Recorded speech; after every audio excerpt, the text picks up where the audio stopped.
আজ সকালে green tea খেতে গিয়ে দেখি ও মা, বাড়িতে তো পাতি লেবুই নেই।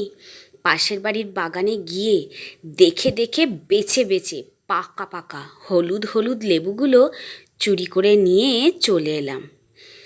বাড়ি নিয়ে এসে পরিষ্কার জলে ভালো করে ধুয়ে যত্ন করে রেখে দিলাম। চুরি করা লেবু বলে কথা, একটু যত্ন করে না রাখলে হয়? আমাদের এখানে পাতিলেবু বা কাগজি লেবু বলে লেমনকে।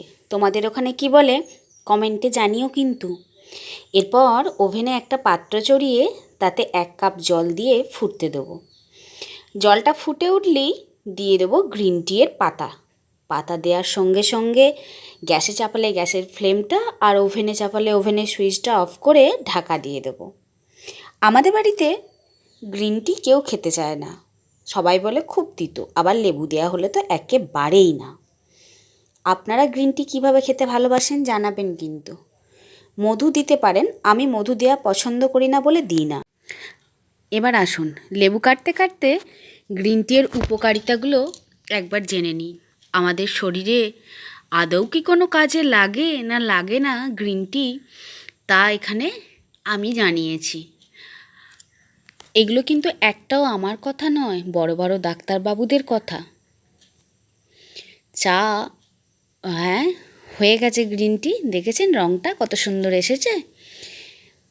মিনিট 5-7 পরে ঢাকনা খুলে ছেঁকে নেব গ্রিন টিটা, আর উপর থেকে দিয়ে দেব লেবুর রস।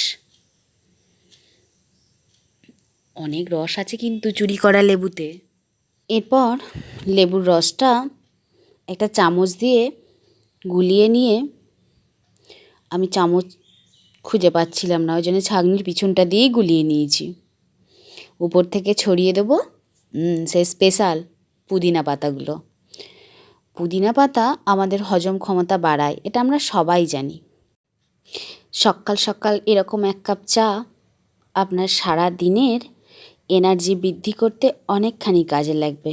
আমার রেসিপিগুলি যদি আপনাদের ভালো লাগে থাকে তাহলে প্লিজ সাবস্ক্রাইব করবেন আর কমেন্টে জানাবেন।